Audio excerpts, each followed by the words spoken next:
entre 2009 e 2015, eu fiz o que a gente chama de um gap, assim, na minha vida, né? Então, quem acompanha meu trabalho só a partir da medicina não sabe, mas eu parei praticamente de trabalhar na área médica, porque eu me envolvi num processo de produção criativa. Então, fui eu trabalhar com criatividade e pensar um pouco a criatividade junto a uma companhia de teatro, que é a Companhia Barbichas, e hoje eu vou ter a oportunidade de conversar com o Eli de Sana, um dos 3 barbichas, um dos meus patrões durante alguns anos de vida. Tudo bom, Eli? Tudo bem. Aqui a gente está no seu espaço, né? Aqui, Clube Barbichas, estamos aqui. Eu lembro até, de vez em outra eu falo de você com alguém, quando a gente fala quando as pessoas estão falando sobre exercício de improvisação e tal, e que você se aproximou por conta de como utilizar esses exercícios, né, para tentar utilizar em pacientes com questões neurais, para tentar estimular conexões novas. Pelo menos foi o que eu entendi, né, quando a gente começou a trabalhar. Sim. E aí, bom, o nosso trabalho é basicamente de improvisação. A gente faz outras coisas também, de roteiro, de vídeo, mas é basicamente improvisação, e que é um pouco isso, de acho que tá com os neurônios ali preparados para tomar novos caminhos só. Né? Sim. Conta um pouco, que as pessoas não sabem, a gente conhece você a partir dos Barbichas, né? Mas esse processo da produção do teatro começou na escola, né? Sim. Foi você e os meninos se interessando mesmo já por comédia e recriar sketch, né? Como que foi que vocês se juntaram para fazer algo dessa natureza? A gente começou nos festivais e eventos da própria escola a querer uns 5 minutinhos ali para apresentar um negócio. Começou com uma música que eu tinha feito com meu tio em Dracena, em São Paulo. E aí, logo depois, a gente teve outro evento, a gente gostou de participar do primeiro, vamos fazer um segundo, vamos fazer um terceiro. E aí acabou a escola e a gente continuou se encontrando para tentar fazer participações em saraus, que fossem.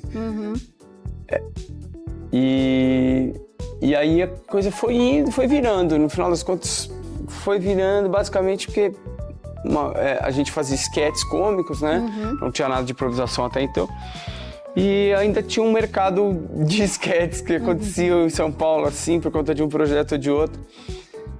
E aí a gente foi picado pelo bichinho da improvisação ali, conheceu, abriu a porta e falou: uau, que loucura isso aqui, que é a arte de inventar inventando, né? Que é de fazer enquanto você está criando.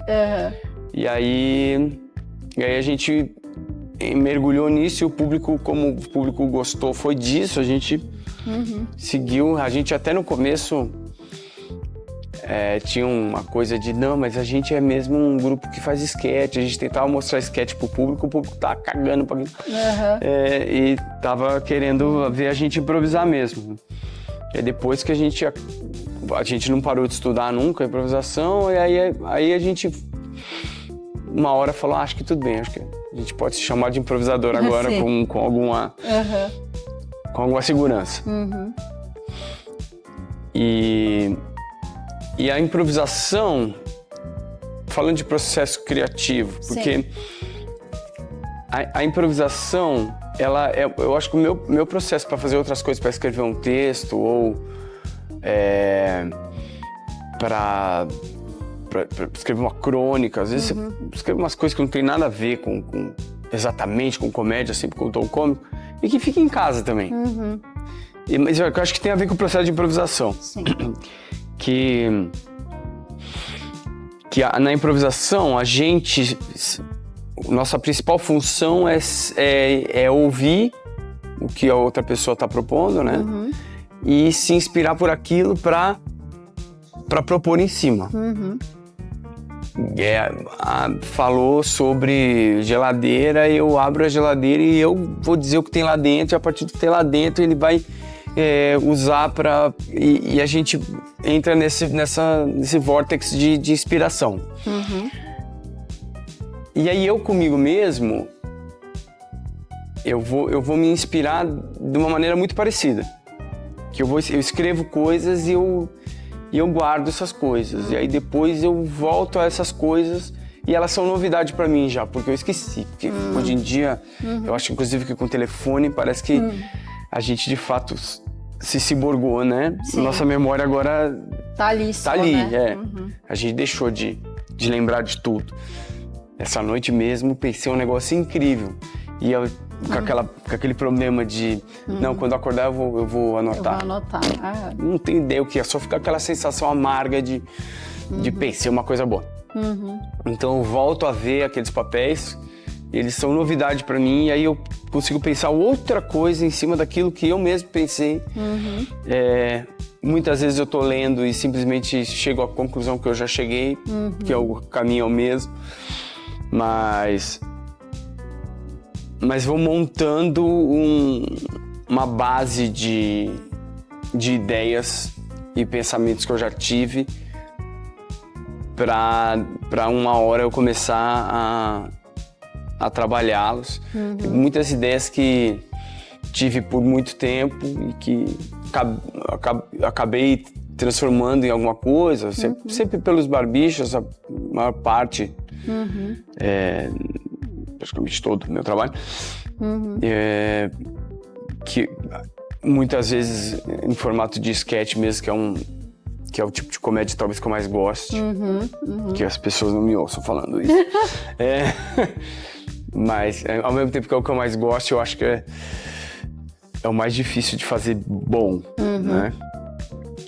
Mais ou menos Certo, já achou ruim, fala, tá. Tipo, então eu acho que a criatividade tem a ver com escutar, né?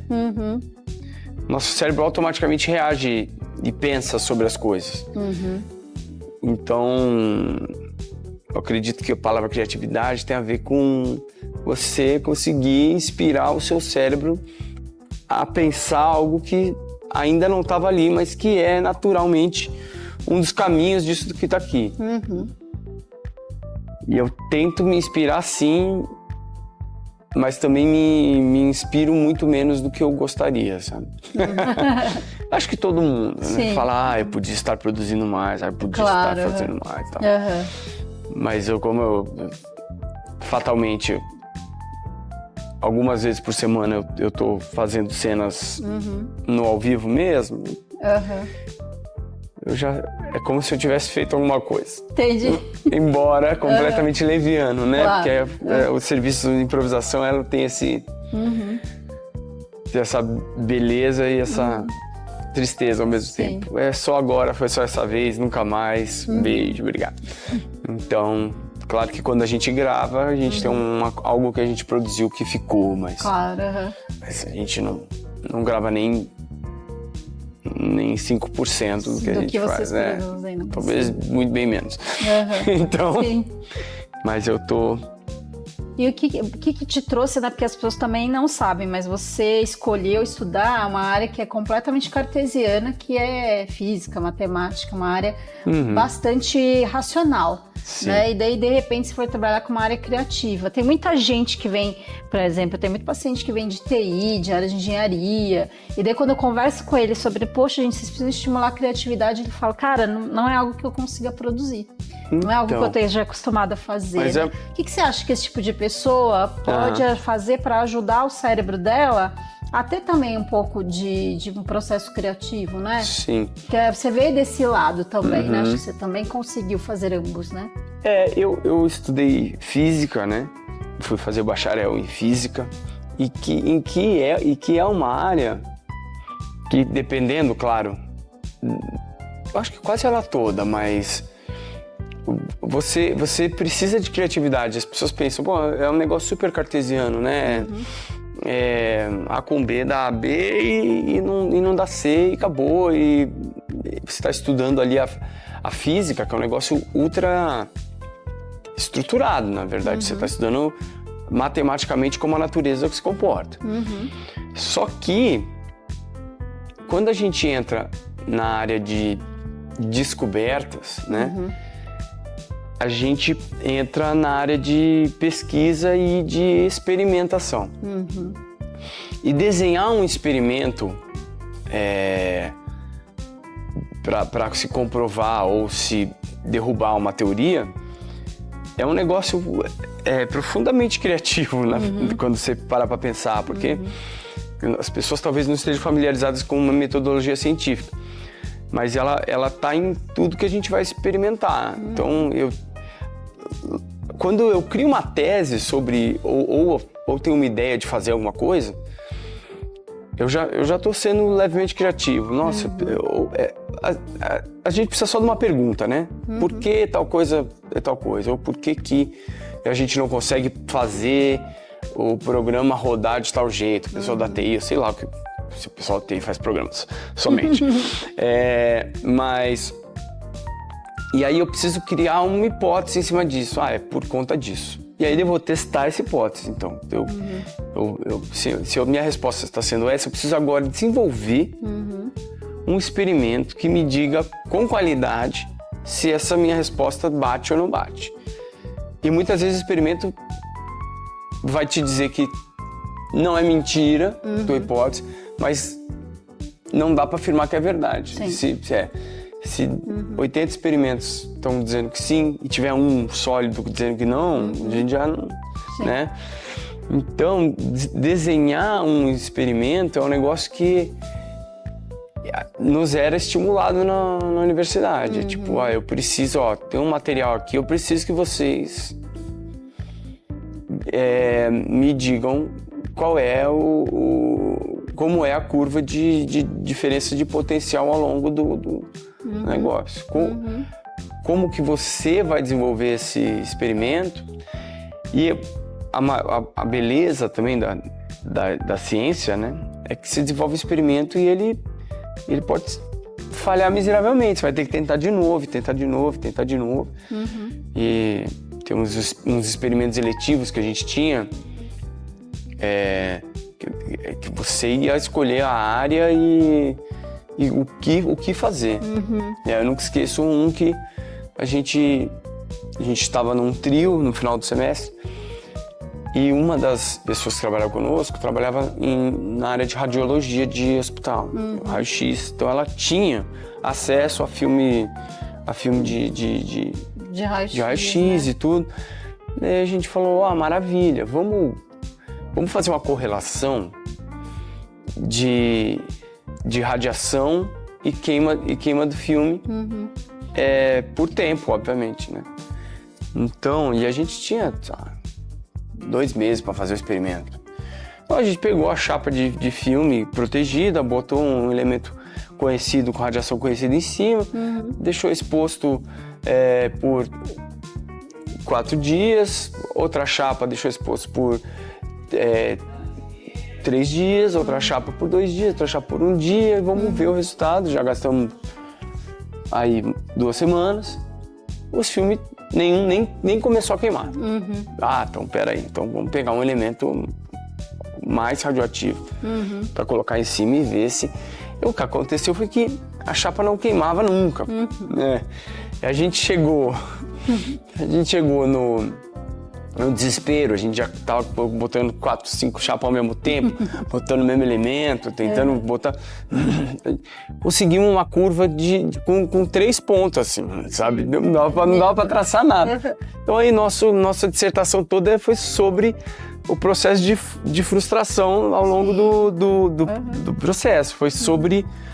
O experimento foi mais sobre como fazer experimentos do que o experimento em si, porque a gente tinha ali 3 pontos, bem inclusive porque a gente depois media a queima com um feixe de luz e uma sensibilidade à luz atrás. Então, isso também nos dá uma margem de erro gigante, assim, porque o ponto é o ponto. Então, enfim, o resumo é que a gente estava ali gastando toda a nossa criatividade e nossa habilidade para fazer um negócio que não teve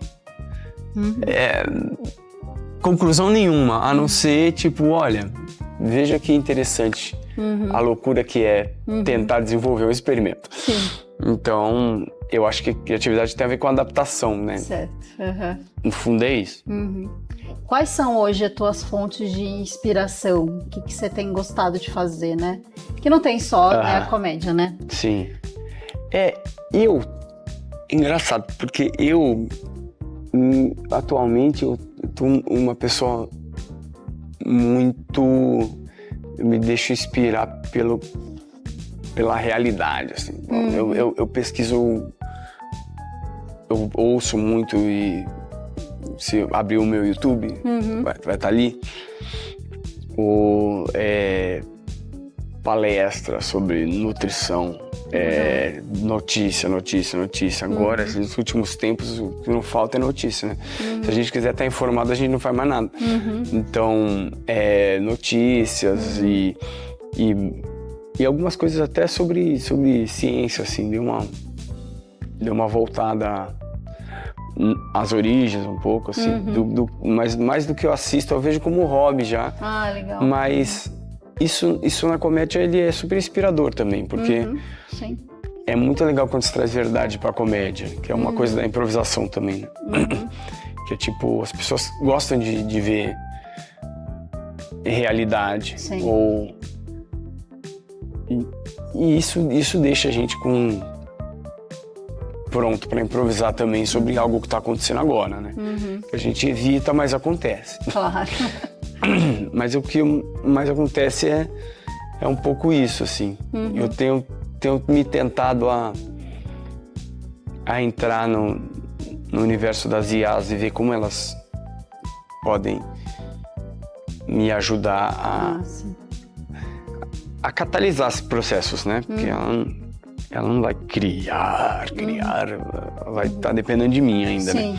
Então, como é que ela pode me ajudar a catalisar processos Mas ela acho que ainda é muito ruim de comédia.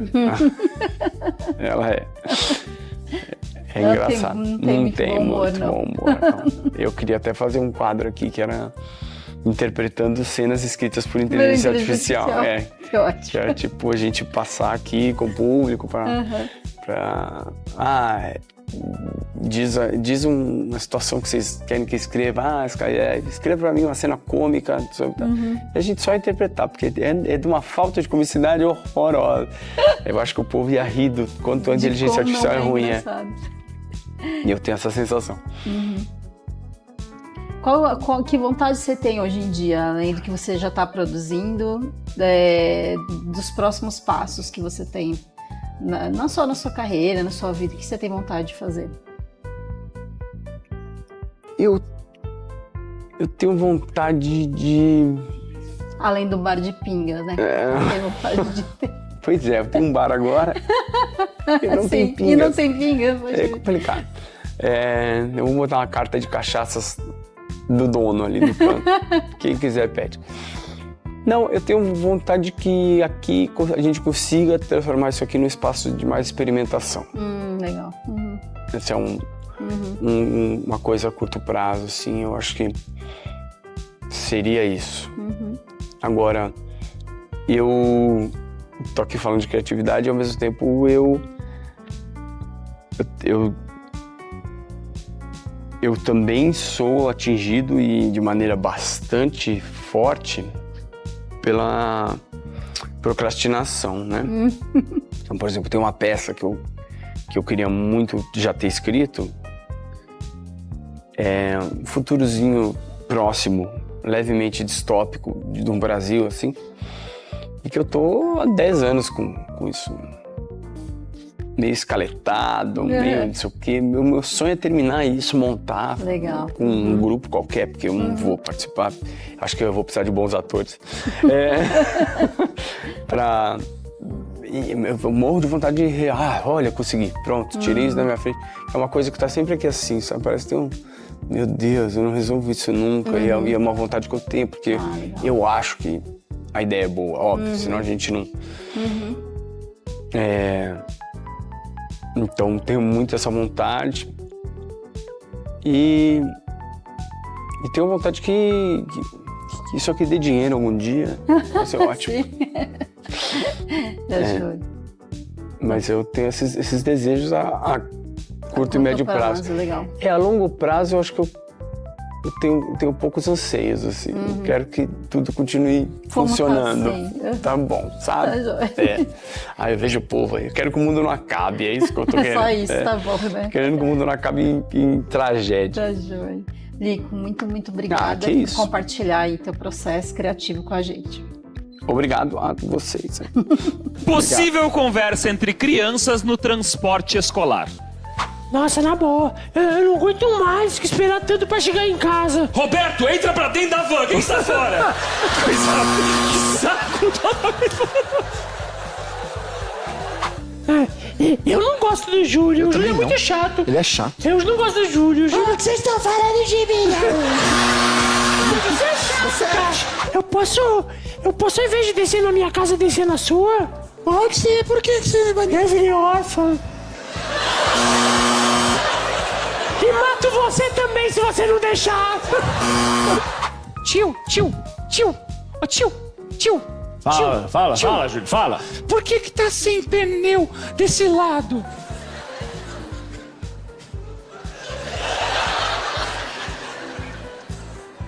Olha, se eu só... Por que Você tá bem louco, tio? Tio. A sua mãe... Alô, mãe! O tio tá bem louco, mãe! Mãe, chama o Uber aqui que não dá mais, mãe!